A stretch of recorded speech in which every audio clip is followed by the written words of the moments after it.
ذرا یہ ویڈیو دیکھیے گا. ضیاء الحق کا واحد اللہ تعالیٰ کی طرف سے یہ ایسی کوئی مخلوق ہم پہ آئی تھی. History of Palestine, history of Canaan سے لے کے ضیاء الحق تک صرف ایک قوم ہے، ایک ملک ہے جس نے فلسطین پہ بم گرائے ہیں جہاں سے، وہ ضیاء الحق ہے اور پاکستان ہے. وہ سمجھ رہے ہیں؟ ہم نے آفیشیل فلسطین پہ بمبنگ کیا اپنے جہاز لے جا کے. یہ ہے، اس کو آپ ریڈیکلائزیشن اسلام، اس کو اسلام کہتے ہیں آپ. اسرائیل نے کبھی ہوائی جہاز سے بم نہیں گرائے، پاکستان نے گرائے میں. ضیاء الحق یہ چیز ہے. وہ آپ پڑھیں تو صحیح، آپ کی اتنی عمر ہے، آپ کو پتہ ہونا چاہیے تھا. That's so weird that you don't know about this. I didn't know I this. didn't know that. 8 اکتوبر کو انہوں نے بلیک فرائیڈے نہیں ڈکلیئر کیا. بلیک فرائیڈے انہوں نے پاکستانیوں پہ ڈکلیئر کیا، فلسطینیوں نے. پاکستانیوں نے آ کے فلسطین پہ بم گرا دیے تھے. وی کلڈ پیلسٹینینز وداؤٹ بمس. آپ کیسی باتیں کریں؟ اور اٹس ناٹ لائک کوئی سیکرٹ فائل میں نے کھول لی ہے. کیسر بھائی، ایک تانتا بندھا ہوا ہے ہمارے پاس ای میلز کا اور میسیجز کا اس کلپ کے حوالے سے، تو میں سوچا آپ کی خدمت میں ذرا پیش کیا جائے، کچھ فرمائیں. جی، یہ میرے نالج میں ہے. اس پہ انالیسس سے پہلے میں ایک آدھی چیز میں پہلے میں عرض کر دوں کہ اپنی ذمہ داری پوری کرتے ہوئے میں نے ساحر ادیم صاحب کو پرائیویٹلی اپروچ کیا، ان کو بتایا کہ جو آپ بات کہہ رہے ہیں یہ غلط ہے. نہ صرف یہ کہ یہ پاکستان کے قوانین کے تحت یہ غلط ہے کہ آپ فیکچولی کسی کو اس طرح سے مس لیڈ نہیں کر سکتے غلط خبر دے کے، بلکہ اسلامکلی اسپیکنگ یہ گناہ جاریہ بھی ہے. تو اس کو کائنڈلی آپ ریٹریکٹ کر دیں. لیکن ان کی طرف سے کوئی رسپانس نہیں آیا، تو اب ہماری بھی ایک پبلک رسپانسبلٹی ہے کہ اتنے زیادہ میسیجز آئیں تو ہم کس طرح سے خاموش رہیں. So this is not against Sahir Adeem, this is about correcting the facts کہ ہسٹری کو جس طرح سے ڈسٹورٹ کیا گیا ہے. اب آتے ہیں ان کلیمز کی طرف کہ پاکستان نے اپنے جہاز بھیجے، فلسطینیوں پہ بمباری کی. سب غلط بیانی ہے. مکمل طور پہ یہ ایک فراڈولنٹ نیریٹو ہے جو کچھ انڈین ویب سائٹس کی طرف سے آیا ہے، اور انفارچونیٹلی ہمارے انٹیلیجنس یا ہمارے کچھ جرنلسٹ بھی ہیں وہ اس نیریٹو کو لے کے بغیر تحقیق کیے، کیونکہ جب آپ اتنے بڑے ٹاپک پہ بات کرتے ہیں تو آپ اس زمانے کے جو ملٹری ڈاکومنٹس ہیں ڈی کلاسیفائڈ، آپ وہ دیکھتے ہیں، آپ فلسطینی کا نیریٹو دیکھتے ہیں، آپ گلوبل پاور ہاؤسز جو اس وقت انگیج تھی آپ ان کو دیکھتے ہیں. یہ سب لغویات ہیں. کوئی پاکستانی ایئر فورس کبھی فلسطین کے خلاف استعمال نہیں ہوئی، کوئی پاکستانی پائلٹ کبھی ان کے خلاف استعمال نہیں ہوا، نہ پاکستان نے جہاز رہے. یہ کہ ہم سرپرائز کے اتنے یقین سے ہم کیسے یہ غلط بیانی کر سکتے ہیں کہ ہم نے اپنے جہازوں سے بم گرائے.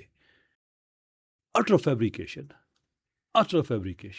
اچھا کیسر بھائی، تو پھر اس کا مطلب ہے کہ ضیاء صاحب کا کوئی کردار نہیں تھا اس وار کے اندر؟ نہیں، یہ دو ڈفرینٹ چیزیں ہیں.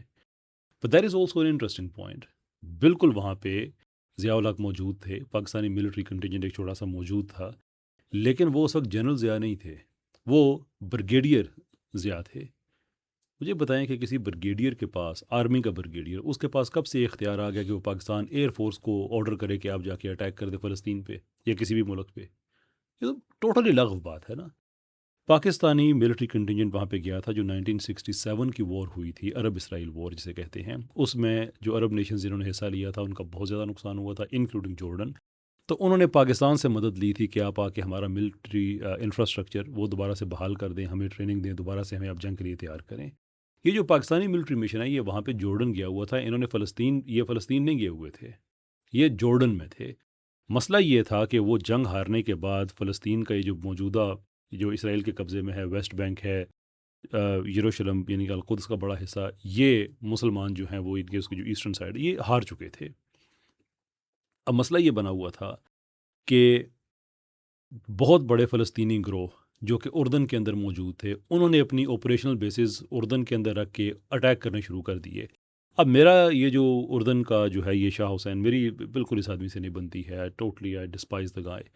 لیکن اس معاملے میں وہ ٹھیک کہہ رہا تھا کہ تم زمین استعمال کر رہے ہو اردن کی، نہ ہماری ملٹری اس میں حصہ لے رہی ہے، نہ ہم سے پوچھا جا رہا ہے. اسٹیٹ ود ان اسٹیٹ آپ نے بنا لی ہے، ایک ریاست کے اندر آپ نے اپنی ریاست بنائی ہوئی ہے، اور آپ یہاں سے جو اسرائیلی انسٹالیشنز ہیں ان پہ اٹیک کرتے ہیں باہر.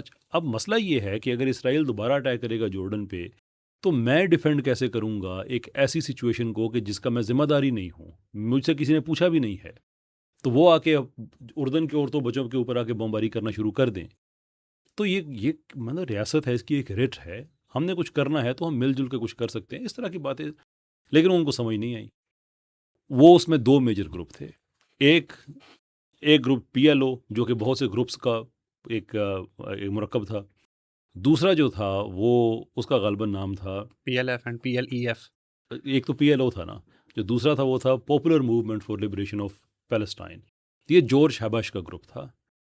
جارج ہیبش ان دونوں کی آپس میں بھی نہیں بنتی تھی، یہ بات ٹھیک ہے، لیکن ایک بات ذہن میں رکھیں، ان کا کوئی اسلامک کوز نہیں تھا، یہ دونوں سیکولر تھے، اور جو جارج ہیبش تو اس حد تک چلا گیا کہ جہاز ہائی جیک کرنے شروع کر دیے جو پیسنجر جیٹس ہیں، اور اسرائیل پھر کے نہیں انٹرنیشنل اوکے جو انٹرنیشنل جارڈن میں آنا جانا تھا ان کو ایک تو واقعہ تو ایسا بھی ہوا کہ جہاز کو اغوا کر کے مسافروں کو نکال کے انٹرنیشنل میڈیا کو بلا کے ان کے سامنے جہاز کو بلو اپ کر دیا۔ جب آپ اس حد تک چلے جائیں کہ وہ اردن کی ریاست ہے، اب ویدر وہ اس وقت یہ اسلام کا کوئی مطلب یہ جو ہم کہتے ہیں کہ پین اسلامزم اور یہ ساری چیزیں، میں اس پہ بات نہیں کر رہا، یہ ایک ریالٹی ہے کہ اردن ایک خود مختار ملک ہے، وہاں پہ آپ پریکٹیکلی نان اسٹیٹ ایکٹرز کے طور پہ ایک طرف آپ اس کی زمین کو استعمال کر کے اردن کی اپنے وہ کام کر رہے ہیں، دوسری طرف آپ نے پورا ایک پلان بنایا ہوا ہے کہ جو گورنمنٹ ہے اردن کی اس کو گرانا کیسے ہے۔ اس پہ اردن نے پھر جو رسپانس لیا، جب وہ رسپانس لیا تو اس وقت سیریا نے اردن پہ اٹیک کر دیا۔ لیکن سیریا کے اٹیک کرنے کی پھر کیا ریزن ہے یہاں پر؟ کہ یہ اگر بات سمجھ آ جائے نا تو ہمارا یہ مسئلہ حل ہو جاتا ہے۔ جب میں عرض کر رہا تھا نا کہ کوئی اسلامی کوئی کوز نہیں تھا، پی ایل او والے سیکولر تھے، جارج ہیبش سیکولر مارکسسٹ تھا، یہ ان کا جو کانسیپٹ تھا وہ عرب نیشنلزم کا تھا، جو یاسر عرفات صاحب ہیں وہ ایک سیکولر عرب ریاست بنانا چاہ رہے تھے، اور جارج ہیبش وہ ایک سیکولر لیکن عام سیکولر نہیں، مارکسسٹ سیکولر حکومت بنانا چاہ رہا تھا۔ سیریا میں حافظ الاسد کی حکومت تھی جو خود سوشلسٹ تھے۔ اب سوشلزم کیا ہے؟ مارکسزم کا ایک لائٹر ورژن ہے۔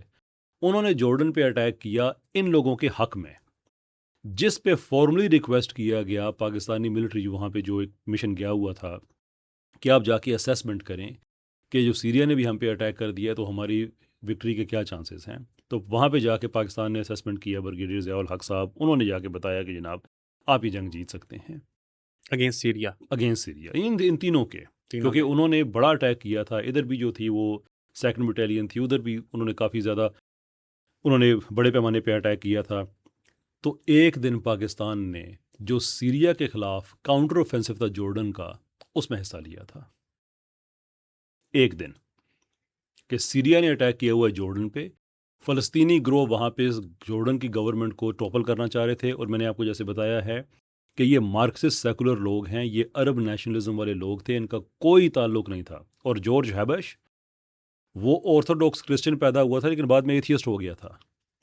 یہ ہمیں جو بتا رہے ہیں کہ فلسطینی مجاہدین تھے، ان کے اوپر بم گرا دیا، وہ ایک سیکولر گورنمنٹ بنا کے جارڈن کے اندر سے اٹیک کر کے وہاں پہ مارکسزم لے کے آنا چاہ رہا تھا۔ اس کی سپورٹ میں سیریا نے جارڈن پہ اٹیک کیا۔ جب پاکستان سے ریکویسٹ کی گئی تو ایک دن جو کاؤنٹر اوفینسو تھا جارڈن کا، ان کی اپنی مین لینڈ پہ، یہ چھوٹا سا یہ سٹارٹ ہوا تھا کراما ولیج، ایک جب اسرائیل نے وہاں پہ اٹیک کیا تھا تو 67 کی وار کے بعد جب ان لوگوں نے، یہ جو فلسطینی گروہ وہاں تھے، ان سب کو کلیکٹیولی جو ہے ان کو فدائین کہا جاتا تھا، انہوں نے ریزسٹ کیا تو ان کے ایک بات آ گئی کہ یار 67 کی جنگ تو ہم ہار چکے ہیں، لیکن کراما میں ہم نے اسرائیل کو شکست دی ہے، اور واقعی دی ہے، اس میں کوئی شک نہیں ہے، تو ہمارے پاس کچھ نہ کچھ ہے، ہم اپنے پاؤں پہ کھڑے ہو سکتے ہیں۔ لیکن وہاں سے وہ قد کرتے کرتے کرتے کرتے وہاں پہ چلے گئے کہ اپنے جو عرب نیشنلزم جس پہ انہوں نے سارا اکٹھا کیا تھا کہ اردن کی حکومت بھی گرا دینی ہے، سیریا سے مدد بھی لے آئے اردن پہ حملہ کرنے کے لیے۔ اب بندہ پوچھے یا تو آپ نے اسرائیل پہ حملہ کیا اور پاکستان جا کے اسرائیل کے ساتھ کھڑا ہو جائے، تو پھر تو بندہ کہتا ہے کہ یار کوئی بات ہے۔ یہ ٹوٹل ڈسٹورٹڈ ہسٹری ہے، ڈسٹورٹڈ نیریٹو ہیں۔ ایک سیکولر مارکسسٹ گروپ اور دوسرا صرف سیکولر گروپ جو کہ عرب نیشنلزم پہ تھا، نہ وہ کوئی اسلامی کوز تھا، نہ وہ فلسطین کی آزادی کی بات اس طرح سے کہ جو ہم سب مسلمان اپنا کولیکٹیو ذمہ داری سمجھتے ہیں اور سب کو سمجھنی چاہیے، none of that happened. Syria کے خلاف جو کاؤنٹر اوفینسو اور عمان، دوسری طرف کچھ کنفلکٹنگ رپورٹس ہیں کہ عمان میں بھی، عمان جو ایک ملک ہے اس کی بات نہیں ہو رہی، جو جارڈن کا کیپٹل ہے اس کی بات ہو رہی ہے، so it's not Oman, Oman کی بات ہو رہی ہے۔ وہاں پہ کچھ پاکستان نے اسسٹ کیا، لیکن وہ ہسٹری اس کو کلیئر نہیں ہے کہ باقی کیا نہیں کیا، وہ کنفلکٹنگ رپورٹس ہیں۔ سیریا والے میں جو ہے کہ پاکستان نے ایک دن اسسٹ کیا تھا، دیٹس اٹ۔ تو کیا اس اسسٹ میں پاکستان ایئر فورس کے جہازوں نے بم گرائے تھے؟ ایک جہاز بھی استعمال نہیں ہوا تھا، ایک پائلٹ بھی نہیں تھا جس نے ایون ان کے جہازوں کو استعمال کیا ہو، کوئی ڈاکومنٹڈ ایویڈنس نہیں ہے اس چیز کا۔ اب سوال ہے یہاں پہ کہ یہ کہانی آئی کہاں سے؟ کچھ انڈین ویب سائٹس ہیں، پروپیگینڈسٹ ٹیبلوئڈ گریڈ، جنہوں نے پاکستان کے خلاف یہ مخالفت شروع کی، پاکستان کے خلاف ایک کمپین سٹارٹ کی کہ فلسطینیوں کے دل میں نفرت پیدا ہو جائے۔ صرف یاسر عرفات کو ضیاء الحق کے ساتھ مسئلہ تھا. آپ مجھے بتائیے کہ غزہ کے مزاحمت کار دیکھیں, وہاں پہ جو لیجٹمیٹ, آج بھی وہاں پہ پی ایل او, تو یہ تو سیکولر لوگ, یہ تو ان کا تو ان چیزوں سے تعلق ہی کوئی نہیں, تو الیکشن بھی نہیں کرا رہی اس لیے کہ الیکشن کرائے تو یہ ہار جائیں گے. لیکن جو وہاں کا اصل مزاحمت کار ہے, کبھی آپ نے ان کے منہ سے سنا کہ پاکستان نے ہمارا جینوسائیڈ کیا ہے؟ کبھی آپ نے ان کے منہ سے سنا کہ پاکستانی جہاز کبھی ادھر آئے تھے؟ کبھی آپ نے ان کے منہ سے سنا کہ پاکستان نے ہم پہ بم گرائے تھے؟ They are very much on board with everything that Pakistan has done for Palestine. ہر چیز میں وہ پاکستان کے ساتھ ہیں. یہ ایک انڈین ویب سائٹس کی ایک بالی ووڈ کا اسکرپٹ ہمارے انٹلیکچوئلس کے پاس وہ آ گیا, اور انہوں نے اس کو سچ بنا کے بیان کرنا شروع کر دیا, اور کہتے ہیں کہ یہ پتہ ہے آپ کو, یہ حقیقت ہے یار, یہ نہ کریں, یہ گناہ جاریہ ہے, اتنا نہیں کرنا چاہیے انسان کو. کسی چیز کے بارے میں نہ پتہ ہونا ایک اور چیز ہے, لیکن اپنی جہالت کو اس اعتماد کے ساتھ بیان کر دینا, اور نہ صرف یہ کہ اتنے بچوں کو مس لیڈ کرنا. اور میں صرف ساحل ادیم کی بات نہیں کر رہا, ساحل ادیم کے تو کلپس آئے ہیں نا, اس میں پاکستانی جرنلسٹ ہیں وہ بھی اس کے اندر شامل ہیں. یار کیوں لوگوں کو آپ اس طرح سے مس لیڈ کرتے ہیں؟ This is extremely disappointing, but it was very important کہ ان فیکٹس کو جو ہے وہ کریکٹ کیا جائے. تھینک یو سو مچ کیسر بھائی for your time. Pleasure, sir.